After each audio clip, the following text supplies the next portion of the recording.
আনাবাদে বাড়িতে গেছি, তাও নিজের শখের জিনিস নিজেরই বানা খাওয়া লাগে। 2 কেজি চালের সিরিজ পিঠে কম কথা নাকি, বানাবির যায় আমার পুরা হাতটা একেবারে ব্যথা হয়ে গেছে। হ্যালো এভরিওয়ান, গ্রামে যায় থাকতে ফাইন লাগে তাই না? তবে কাম ছাড়া নাকি? না, আমার কাছে কাম করিও অবশ্য ফাইন লাগে যদি আমাকে সঙ্গ দেওয়ার জন্য মেলা মানুষ থাকে। কিন্তু বিশ্বাস করেন, নিজের পাক নামুর ঠেলায় যখন নিজের বিপদে পড়া লাগে তখন যে কেবা লাগে। মা বারবার করে আমাকে কইছে এত আটা ছেনিস নে, এত আটা ছেনিস নে।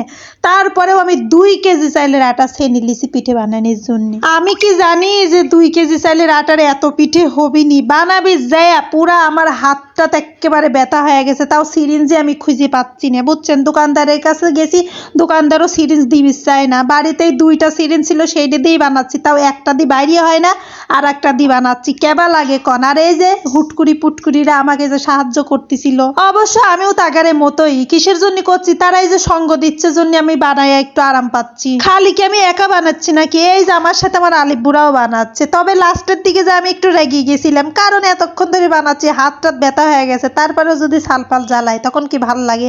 পরে আবার ভাবলাম যে এতক্ষণ আমি বসে রয়েছি, আমার বেটাটা তো আমাকে ছাড়া বোঝে না, ও তো এইটুক করবি। আমার পরিবারের আমি একটাই মেয়ে, তাই যত শৌখিন কাম আমারই করা লাগে। কারণ আমার মায়ের আর কোনো মেয়ে নেই, তাই জন্য যে কষ্ট করে নিজের একাই বানাইনে লাগতেছে। বাপের একখান মাত্র মেয়ে আসিলাম, নদনী সেই রকমের ছিলাম। তারপরেও কুটিবেলার থেকে আমার মায়ের আমি সব কামেই সাহায্য করে আইছি। এখন পর্যন্ত আনাবাদে বাড়িতে গেলে মা কোনো কিছু বানাইলেই আমি তাকে সাহায্য করি, কারণ মা কষ্ট করে আমার জন্য বানায়। আর সে একা একা কাম করবি নাকি, আর আমি বসে বসে থাকবো? এই যে মা এদিকে ফুল পিঠে সেদ্ধ করে দিচ্ছে, আর আমি ওইদিকে ফুল পিঠে বানাটা না আইসে যে মার কাছে বসে আবার তাক জ্বালাচ্ছি। দেখছেন সেদ্ধ করার পর কি সুন্দর থলথলা হয়ে গেছে। এখনই কিন্তু এই সেদ্ধটা খাওয়া যাবে। আমার আলিফ বুড়া তো 2টা অলরেডি খায়া ফেলা দিছে।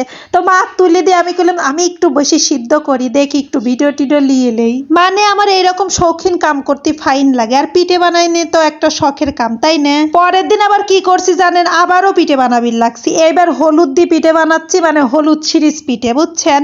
আগের দিন 2 কেজি আটা ছেনি লিছিলাম, সেই আটা আমি আর বানাবির পারিনি। পরে অর্ধেক টুকের কম রেখে দিছিলাম নর্মাল ফ্রিজে, যে পরের দিন বানাবো না। মা আমার এত কষ্ট থেকে করছে কি, মারে তোর আজকার বানাইনে লাগবিলে, কালকে আমি আবার ভাব দিয়ে দেবো না, কাল বানাই শুনি। এখানে একটা সেই রকমের বুদ্ধি খাটাইছি, বুঝছেন? আগের দিন ভাব দেওয়ার সেই কলার পাতাগুলো রেখে দিছিলাম, পরের দিন সেই কলার পাতাতেই বানাচ্ছি।